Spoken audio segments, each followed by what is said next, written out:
Boa noite, inicia agora mais uma edição do Contraponto Empreendedor e hoje a gente vai falar sobre motivação.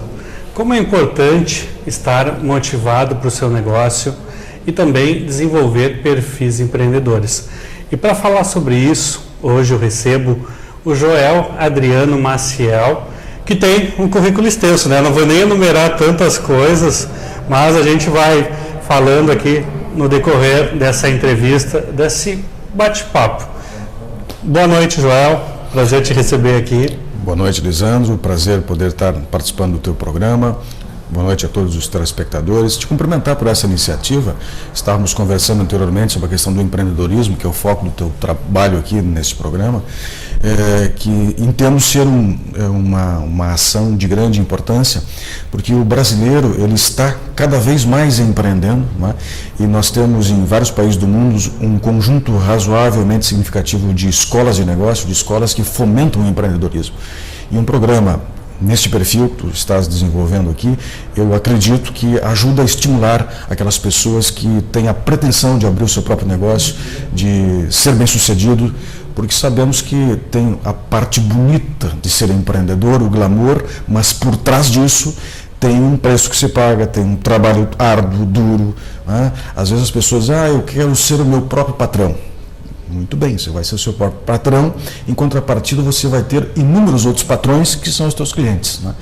Então é um trabalho importante, quero te cumprimentar pela iniciativa e que bom que Canoas pode contar com um trabalho dessa envergadura. Eu também conto com a tua participação também, porque agora vocês vão entender um pouquinho mais do Joel e de tudo que ele faz. Isso eu quero começar a perguntar para ti sobre a tua formação. Olha, a minha forma continua em ação. No passado, nós nos formávamos, e a forma do passado era uma forma de alumínio, né? Hoje a nossa forma é de látex, ela está em permanente remodelagem, porque parar de estudar significa não necessariamente estagnar, mas voltar para trás, considerando o volume de informações que o mundo hoje nos apresenta. Nós estamos na era do conhecimento, nós já passamos pela era agrícola, pela era da indústria, pela era dos serviços, e estamos agora na era do conhecimento do saber. Então, aprender, estudar, buscar conhecimento é permanente. Então, eu passei por algumas escolas, eu fiz vários cursos, continuo estudando, né? Eu fiz curso na área de gestão, PNL, programação neurolinguística, ontopsicologia, entre outros cursos, e continuo agora como um empreendedor do conhecimento, buscando os conhecimentos que julgo necessário e importante, sobretudo para as demandas que me são apresentadas pelos nossos clientes, e eventualmente me apresentam um tema que eu não domino e eu preciso estudar, preciso ir atrás, preciso investigar para saber conhecimentos que estão hoje disponíveis através da nossa ciência para poder dar cobertura a essas demandas. Tu é diretor da OLOS, presidente do Instituto Inovação, conferencista, idealizador da Holosofia Contemporânea, autor de 15 publicações de livros, CDs, vídeo, DVDs, centenas de outros artigos. Como é que consegue desenvolver tudo isso, Joel?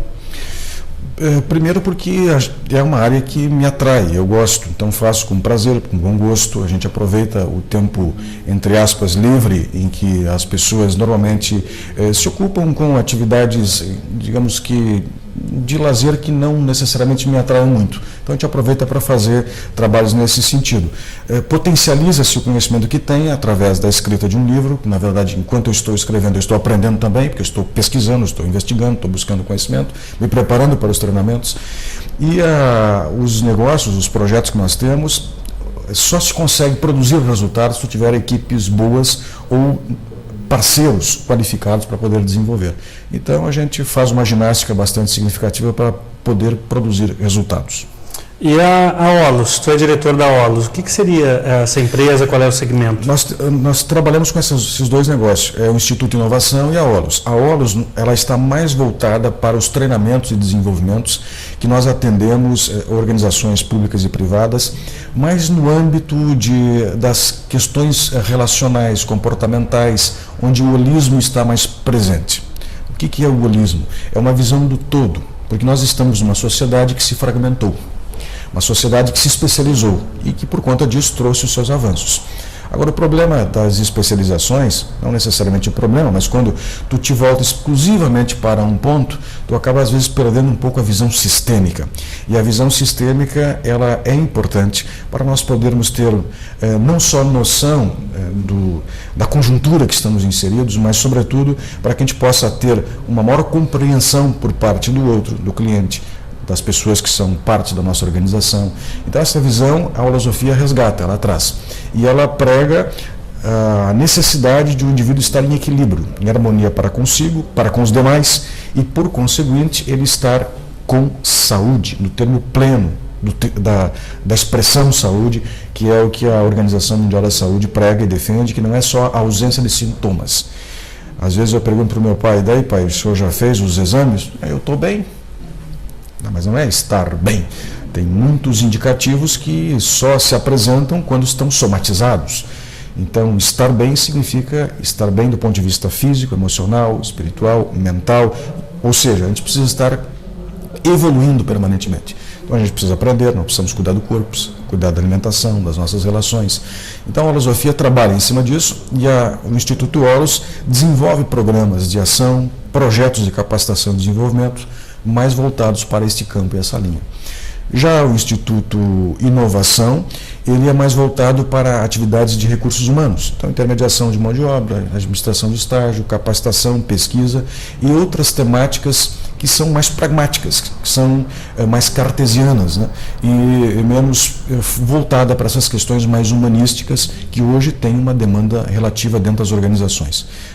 As empresas não querem apenas ter um indivíduo que está lá para cumprir expediente, para trabalhar, para produzir resultados. As organizações hoje estão mais preocupadas em também ter pessoas que sintam-se bem, que também sintam-se felizes enquanto estão trabalhando. Porque se nós pensarmos um pouco sobre a vida que nós estamos tendo, o estilo de vida que nós construímos hoje, e se nós analisarmos friamente o que distingue esse estilo de vida da época da escravidão. O que faziam os escravos do passado? Eles comiam, bebiam, trabalhavam. O que nós fazemos hoje de manhã, de tarde, de noite? E fim de semana a gente tem que estudar, tem que se preparar, ou seja, nós trabalhamos. Importante tu falar sobre isso, que uma coisa que eu noto aqui na região, aqui eu percebo a região muitas vezes como um grande formigueiro. São muitas pessoas, é um vai e vem, né? Se tu for analisar ali o formigueiro, aquele monte de formiguinha, eles vão lá, pegam uma folhinha, buscam, levam lá para dentro, né, da sua casa, do alimento, e alimentam uma outra classe, que seria ali a rainha daquele lugar ali e tal. E eu acredito que exista, né, tem que existir uma coisa a mais do que não só esse dia a dia, esse movimento de formiguinha. Não só é verdade o que você está afirmando, como isso gera consequências. Um estudo da Tríade Associado de São Paulo pesquisou trabalhadores de 40 países do mundo para descobrir o nível de engajamento das pessoas, motivação, entusiasmo e etc. E descobriu que dentre os países que eles pesquisaram, o Brasil é o país que está na traseira do ranking, ou seja, ele é o último dos países apontados nesse estudo em termos de engajamento profissional. Nós temos aqui proporcionalmente entre os nossos trabalhadores o maior número proporcional de desengajados funcionais. O que é esse desengajado funcional? É o sujeito que está ali porque chegou, é porque a hora manda que esteja sentado naquela cadeira, alguém passou uma atribuição, ele faz, é mecânico, robótico, sem entusiasmo, sem devoção, sem prazer, sem paixão, sem vocação. O maior número proporcional de desengajados funcionais está aqui no Brasil. Então isso é preocupante porque acaba se refletindo em outros elementos e indicadores. Por exemplo, o Instituto Gallup fez uma pesquisa há 2 anos atrás, e evidentemente que hoje teria algumas alterações, mas não tão significativa ao ponto de mudar esses indicadores, apontando que 69% dos trabalhadores brasileiros estão desmotivados. 82% deles acham que poderiam contribuir mais com as organizações nas quais eles fazem parte. E se nós olharmos para a geração Y, que é a geração que está aí, com bastante ênfase, e a chamada geração Z ou ponto zero, que está chegando agora no mercado de trabalho, eles apresentam alguns elementos ainda mais preocupantes nesse aspecto. Por exemplo, eles são muito mais ansiosos do que nós, que temos alguns janeiros a mais do que eles no currículo. Eles são muito mais impacientes e eles querem progredir muito rapidamente e acabam não tendo a devoção, a persistência que talvez a geração X ou outras pessoas que têm uma determinada formação acabam dispondo. Eu acredito assim que exista um condicionamento, né? Tu tem um bom conhecimento em PNL e esse condicionamento é uma coisa. Eu já fiz alguns cursos e li alguns livros. E esse condicionamento faz com que as pessoas sigam esse sistema, né, que é extremamente robotizado. É verdade. E aí o problema disso é que a gente para de pensar. A gente acha que pensa. Na verdade, nós temos pensamentos. Pensar é uma coisa, ter pensamentos é outra. A gente tem pensamento quando resgata na memória, no Winchester cerebral, né? A gente pensa quando a gente faz conjecturas, quando tu cria, quando tu articula o conhecimento posto com possibilidades, quando tu te antecipa ao acontecimento através da tua progressão de memória, ou seja, através da criação. Aí efetivamente nós estamos pensando. A maioria das pessoas entra no piloto automático, como dirigir um carro, e assim se toma café da manhã, assim a gente vai para o trabalho, e aí nós acabamos robotizando o nosso cotidiano e nós não nos damos por conta de oportunidades, de possibilidades, de encantamentos, de beleza e de outras coisas que a vida nos apresenta no nosso dia a dia. Por quê?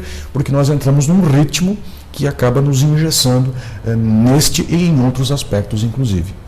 No próximo bloco, eu vou te perguntar como a gente consegue sair desse condicionamento. Mas é no próximo bloco. Agora, intervalo.